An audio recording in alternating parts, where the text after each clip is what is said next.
Alors il y a de plus en plus de menuisiers qui sont salariés, qui veulent se mettre à leur compte, qui ne savent pas forcément si ils vont gagner beaucoup d'argent, comment trouver des clients, quel statut juridique ouvrir et surtout les grandes démarches pour devenir menuisier à son compte et vraiment en vivre. Dans cette vidéo, je vais te montrer en 4 parties pourquoi c'est un vrai bon plan, comment se former, quel statut juridique choisir et surtout quelles sont les démarches pour créer ce statut juridique là et enfin combien ça rapporte vraiment. Donc je vais vous montrer avec des exemples très concrets. Donc à la fin de cette vidéo, vous allez avoir toutes les cartes en main pour devenir menuisier à votre compte. C'est parti. Pourquoi c'est un vrai bon plan? Bon alors déjà parce que c'est un marché qui est en pleine croissance. La demande est constante pour plusieurs types de prestations, des meubles sur mesure. Pourquoi? Parce qu'il y a de plus en plus de gens qui veulent retaper des meubles plutôt qu'aller chez Ikea ou acheter du meuble de mauvaise qualité. Avec le développement d'Instagram, etc., on peut voir l'immobilier de chacun. Ça donne envie aux gens d'investir pour améliorer ou pour changer, comme par exemple leur cuisine, leur salon, etc. Donc on va tout ce qui est cuisine, agencement. Ensuite on va voir tout ce qui est rénovation. Donc ça peut être des rénovations de toit. Donc j'ai remarqué qu'il y a très peu d'indépendants qui sont visibles. Donc il y a très peu de concurrence qui est locale. Et d'ailleurs moi je vous conseille très sincèrement de vous focaliser sur des prestations qui sont évidemment dans votre région. Ensuite ce qui est top, c'est que tu vas fixer tes prix comme tu veux. Donc en gros une journée de travail en moyenne, évidemment les menuisiers qui sont pas encore dans le game entre guillemets depuis des années, leur journée de travail c'est entre 200 500 euros max de chiffre d'affaires, donc ce qui est très bien pour en vivre, hein. Tu peux travailler un peu d'où tu veux, donc soit en atelier, soit à domicile, donc chez toi ou alors directement chez tes clients. Si tu as une très bonne réputation, c'est un super bon plan, surtout qu'après derrière tes clients vont te recommander et c'est comme ça que tu vas mettre en place du bouche à oreille très rapidement. Et une fois de plus, si tu fais du local, tu peux commencer en solo et ensuite si tu vois que ça prend ou si tu veux sous-traiter certaines tâches que tu veux plus faire, c'est aussi possible et évidemment tu pourras ensuite embaucher. Enfin la partie de comment se former. Bon alors ce qui est top, c'est que c'est un métier où tu n'as pas forcément besoin de diplôme, surtout quand tu es indépendant. Évidemment quand tu es salarié, on va sûrement te demander des diplômes. Donc si tu as des diplômes, évidemment c'est un énorme plus parce que c'est une preuve sociale, ça t'apporte beaucoup plus de crédibilité. Et si tu n'as pas de formation, tu as des formations qui sont accessibles, soit via les compagnons du devoir que tu connais sûrement, l'AFPA, la Greta, formation aussi privée. Il y en a beaucoup, de plus en plus. Et enfin, un truc qui est top, c'est YouTube. Plus pour la partie pratique, pour t'améliorer, pour devenir un meilleur menuisier tous les jours. Et évidemment, j'ai mis, ça c'est très sous-estimé, de se former en vente et en gestion de business, d'entreprise de manière générale, hein, pas besoin de faire un truc trop poussé. Parce qu'en fait, quand tu es à ton compte, au début, quand tu n'as pas de clients, il faut comprendre, avoir de l'empathie, comment on va trouver des clients, comment on se vend, comment on essaie de faire signer un client beaucoup plus rapidement. Parce que tu as des prospects qui vont te dire pendant 2-3 mois, ah j'ai envie de travailler avec toi, mais je réfléchis. Comment tu fais pour faire passer ce prospect-là en client rapidement? Donc ça, essayer de te former, tu peux commencer juste par lire des livres, te former sur YouTube gratuitement, c'est très bien. Et ensuite, la partie 3, les démarches pour ouvrir le bon statut juridique. Alors déjà, c'est quoi le meilleur statut juridique que je te conseille si tu veux devenir menuisier indépendant? Moi, pour commencer, très sincèrement, je vous conseille l'auto-entreprise pour plusieurs raisons. Quand on est seul et qu'on lance un business, on a le choix entre l'auto-entreprise, l'EURL ou la SASU. Le problème de l'EURL et de la SASU, c'est que ça coûte pas mal d'argent quand on veut se lancer. Parce qu'il faut payer un comptable, vous allez avoir un bilan comptable tous les ans, donc c'est une comptabilité beaucoup plus lourde que l'auto-entreprise où vous n'avez pas besoin de comptable. Il faut déposer un capital social. Évidemment, quand on dépose un capital social, on peut mettre 1 euro symbolique, mais ça, c'est pas crédible, enfin, ça fait peur. Donc généralement, on met minimum 1000 euros de capital social. Donc il faut toujours avancer des frais par-ci par-là et ça peut vite coûter cher. Donc moi, ce que je vous conseille, c'est qu'au début, vous avez juste besoin de trouver des prospects pour les signer en client, une micro-entreprise et un logiciel pour faire des facturations. Comme ça, au moins, vous avez juste à recevoir de l'argent, à travailler et c'est aussi simple que ça. Et pourquoi en fait l'auto-entreprise c'est top? C'est parce que vous allez avoir très peu de charges, entre guillemets. Évidemment, on en donne toujours trop, mais très peu de charges par rapport à l'URL ou la SASU quand on se lance. Pourquoi? Parce qu'en fait, par exemple, comme tu es menuisier indépendant, tu vas donner 21,1% à l'URSSAF tous les mois parce que c'est de la prestation artisanale. Donc ça veut dire que si on prend un exemple simple pour le calcul, tu fais 1000 euros de chiffre d'affaires, tu vas redonner 211 euros à l'État. Donc ça veut dire que si tu fais 1000 euros de chiffre d'affaires, tu as dans ta poche net à peu près 800 euros. Ensuite, tu as l'option du versement libératoire, donc c'est 1,7% d'impôt sur le chiffre d'affaires en plus de l'URSSAF. Ça, je te conseille sincèrement de le cocher. Pourquoi? Parce que ça veut dire que tu vas payer de l'impôt sur le revenu uniquement basé sur ton chiffre d'affaires et ça tous les mois, plutôt que de faire ça à la fin de l'année où tu risques de payer beaucoup plus d'impôts d'un coup.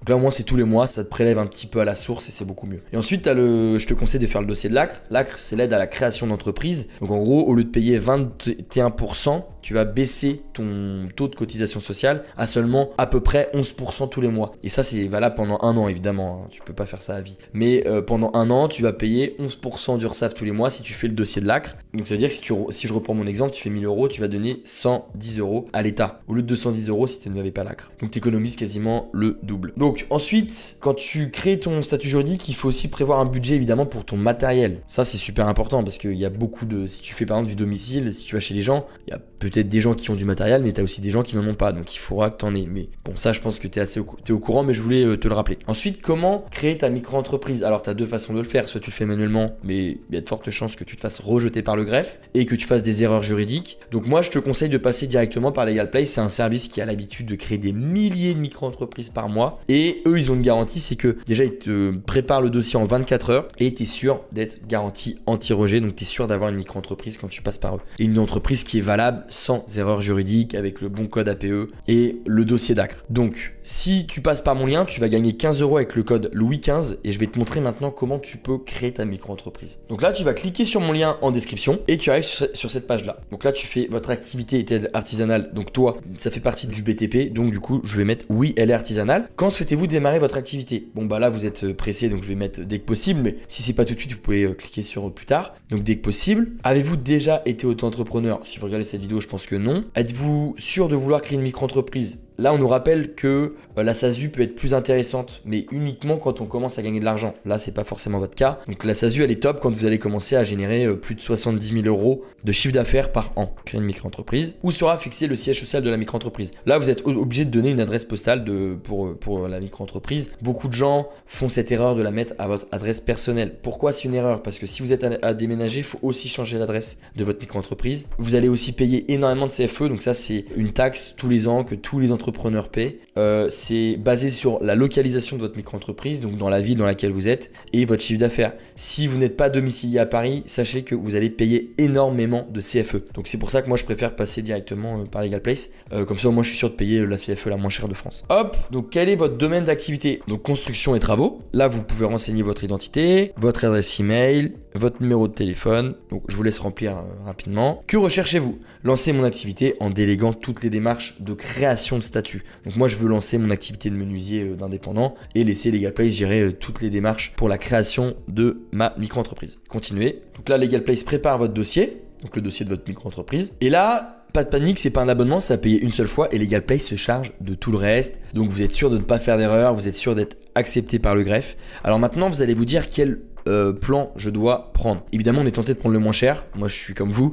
Sauf que je vous conseille évidemment ce plan-là. Pourquoi? Parce que vous allez avoir l'obtention de l'ACRE. Et l'ACRE, c'est ce qui va vous diviser vos cotisations sociales par 2. Donc par exemple, c'est si vous faites 1000 euros de chiffre d'affaires, vous allez, au lieu de donner 210 euros à l'URSSAF, vous allez payer seulement 110 euros. Donc ça vous fait beaucoup plus de bénéfices, donc ça augmente votre salaire. Donc moi je vous conseille très sincèrement, c'est pour quelques euros de plus, d'avoir l'obtention de l'ACRE. Et en plus de ça, vous avez une assistance juriste illimitée. Si vous avez la moindre question, LegalPlace est là pour y répondre et au moins vous êtes sûr de ne pas faire d'erreur juridique. Et en plus de ça, vous êtes privilégié puisque votre dossier sera traité dans les 24 heures. Donc c'est encore plus stylé si vous êtes motivé à vous lancer rapidement. Héberger votre micro-entreprise à Paris, donc ça vous n'êtes pas obligé, moi je vous le conseille. Pourquoi? Est-ce que vous allez réduire vos impôts jusqu'à 1000 euros par an? Donc même si c'est 17 euros par mois, vous allez économiser jusqu'à 1000 euros par an en fonction de votre chiffre d'affaires. Donc moi je vous le conseille. Personne ne pourra connaître aussi votre adresse perso. On ne dit pas assez, mais si on va sur société.com et qu'on tape l'adresse d'une micro-entreprise, généralement on trouve l'adresse personnelle de l'entrepreneur en question. Pourquoi? Parce qu'il l'a pas domicilié par exemple chez LegalPlace. Là, votre adresse postale de votre micro-entreprise, ça sera celle-ci. Donc c'est LegalPlace qui va gérer votre courrier, etc. Donc ça va être beaucoup plus simple en plus de ça. Et si vous êtes amené à déménager, voyager ou changer de locaux, LegalPlace s'occupe de tout. Ajouter et continuer. Là, c'est pas non plus obligatoire, sauf si évidemment à partir de 10 000 euros de chiffre d'affaires pendant 2 ans, là vous êtes obligé de séparer votre compte bancaire personnel et de votre compte bancaire professionnel. Même si c'est obligatoire qu'à partir de 10 000 euros, moi je vous le conseille pour une raison qui est très simple, c'est juste de vous organiser. Parce que c'est compliqué de gérer vos dépenses, votre business, parce que vous allez aussi encaisser de l'argent, tout ça sur un même compte, de gérer vos courses, bourse, votre loyer, votre business, c'est trop complexe. Là, pour quelques euros par mois, donc pour moins de 7 euros, vous avez une banque professionnelle avec une Mastercard. Vous pouvez l'ouvrir en 5 minutes. C'est 100% en ligne et vous allez avoir une application directement sur votre mobile, que ce soit un iPhone ou un Android. Ajoutez, continuez. Là, c'est le total. Donc, évidemment, si vous avez cliqué sur mon lien en description, vous pouvez aussi ajouter mon code promo. C'est Louis 15. Ça vous fait gagner à peu près 15 euros puisque c'est 15% de réduction sur tous les services de Legal Place. Donc, moi, je vais l'ajouter pour vous montrer que ça fonctionne. Hop, Louis 15. Et voilà. Et là, on a gagné 15 euros. Donc là, vous pouvez procéder au paiement par carte, PayPal, prélèvement automatique, Google Pay. Alors, je fais la petite croix juste pour vous faire un petit rappel. Et donc, une fois que vous avez payé, vous allez recevoir l'obtention du CABIS et du CIRE. Donc ça, c'est vraiment la carte d'identité de votre micro-entreprise. Ça veut dire que vous êtes dans la légalité et que vous pouvez commencer à gagner de l'argent dès que vous allez recevoir ce CABIS. Ok. Ensuite, vous allez avoir l'obtention de l'ACRE. Donc, au lieu de payer plus de 20% tous les mois, vous allez payer seulement 11% tous les mois d'URSSAF. Vous allez avoir aussi la domiciliation à Paris. Donc ça, c'est Legal Place qui va s'en charger. Comme ça, vous êtes sûr de ne pas payer trop de CFE, en tout cas de payer la CFE la moins chère de France chaque année. Et vous allez avoir évidemment votre compte Legal Place Pro pour gérer votre business directement sur un compte bancaire dédié. Et enfin, une fois que vous avez votre micro-entreprise, que vous savez à peu près comment vous former, maintenant, combien ça rapporte vraiment d'être menuisier à son compte. Alors, moi, j'ai fait mes recherches. En moyenne, les interventions simples, donc pose d'un meuble, étagère, tout ce qui est trucs là, qui peuvent se faire sans forcément avoir un énorme chantier ou avoir besoin de plusieurs formations. Là, vous pouvez facturer entre 100 et 200 euros. Donc, par exemple, si vous faites 200 euros et ça vous prend, je sais pas, une après-midi par exemple, même pas, vous enlevez 11%. Donc, sur les 200 euros, vous enlevez quasiment une vingtaine d'euros. Donc ça vous fait 180 euros net dans votre poche. Pourquoi? Parce que vous avez suivi mes conseils, vous êtes passé par Legal Place et vous avez l'ACRE. Donc ça veut dire que vous avez net après impôt à peu près 170 euros dans votre poche. Ensuite, tout ce qui est menuiserie sur mesure, par exemple faire une énorme table en bois, etc., bien travaillée, ou un agencement de cuisine. Évidemment, plus le chantier est complexe, plus vous facturez, c'est logique. Mais en moyenne, vous êtes entre 1000 et 2000 euros. Donc du coup, pareil, des fois, vous pouvez trouver 2 gros chantiers par mois et vous pouvez gagner 2500, 3000 euros net parce que vous avez l'ACRE et parce que c'est la micro-entreprise. Donc c'est quand même génial pour vous lancer. Et pendant un an, vous pouvez mettre un maximum d'argent de côté et de vous faire une belle trésorerie. Donc en moyenne, vous êtes entre 250 et 400, ça peut aller évidemment bien plus si vous êtes du compagnon du devoir, etc. Moi, j'ai estimé à des revenus entre 3000 et 6000 euros net par mois en fonction du type de chantier que vous faites. Si vous faites que des petits chantiers, il va en falloir beaucoup, donc il va falloir trouver beaucoup de clients. Si vous êtes, par exemple, moi je vis sur Arcachon. Si vous êtes sur Arcachon, il y a beaucoup de budget parce qu'il y a des grosses maisons et c'est des gros travaux. Donc là, vous pouvez gagner beaucoup plus d'argent. Donc ça dépend aussi où vous êtes situé. La cible, si vous préférez faire des petits chantiers mais en faire beaucoup, ou si vous préférez faire des gros chantiers mais en faire très peu. Donc en fait, votre salaire va dépendre en fonction de l'ACRE, en fonction de si vous avez bien suivi mes conseils aussi dans cette vidéo. Mais très sincèrement, vous pouvez gagner plus de 2000 euros par mois, ça c'est sûr. Pourquoi? Parce que si vous faites 1 ou 2 gros chantiers par mois plus des petites interventions, je peux vous assurer que vous pouvez tourner autour de 3-4 000 euros de chiffre d'affaires par mois. Vous enlevez quasiment 11% d'URSSAF puisque vous avez suivi mes conseils et avec l'ACRE, vous donnez que seulement 11%.